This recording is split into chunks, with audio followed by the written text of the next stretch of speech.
Human rights violations seem to be getting worse all over the world, including right here in the United States.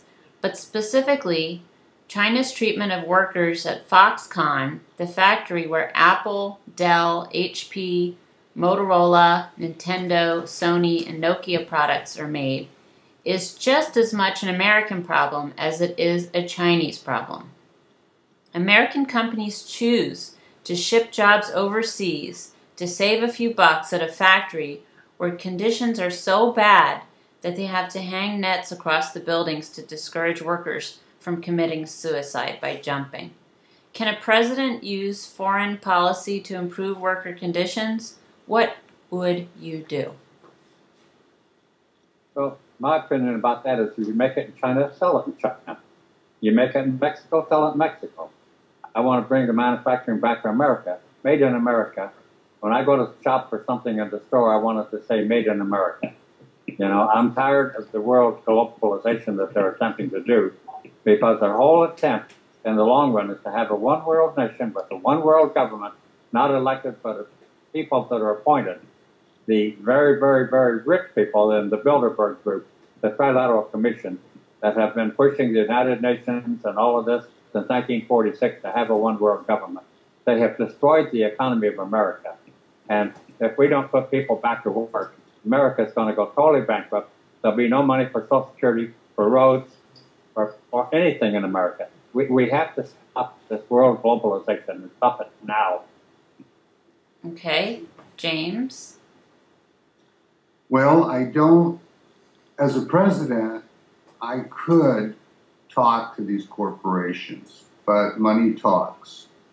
And I've actually been to the Nike factory in Vietnam and some of these factories, and it's the Taiwanese that own them and are subcontracted to American firms. I agree with Don that the UN and the globalization of the planet and their new world order is designed by taking our factories offshore so we can't produce anything, and we need to stop that. I don't believe we need to stop international trade because everybody has something that's unique.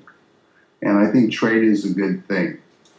I think that the greed factor, the fact that people were killing themselves at Foxconn shows you that they're really living in a concrete prison camp in forced labor. We could actually see that in the United States if our economy is so bad that the corporations and people needing to work just for survival could become, we could have suicide rates spiking.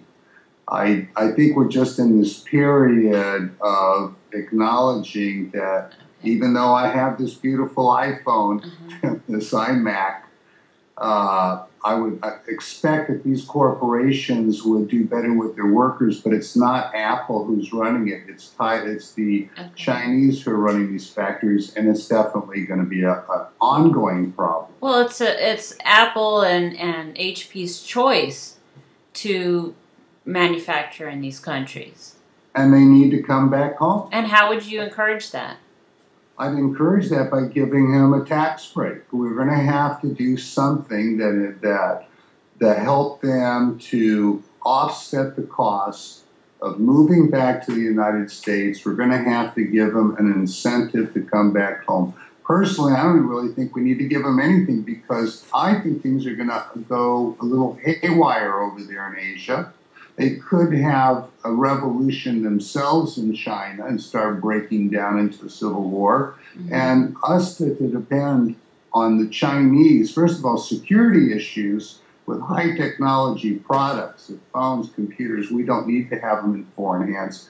We need to have them home. And if these corporations are so ignorant of the fact that we have a security issue, if anything, and they need to come home.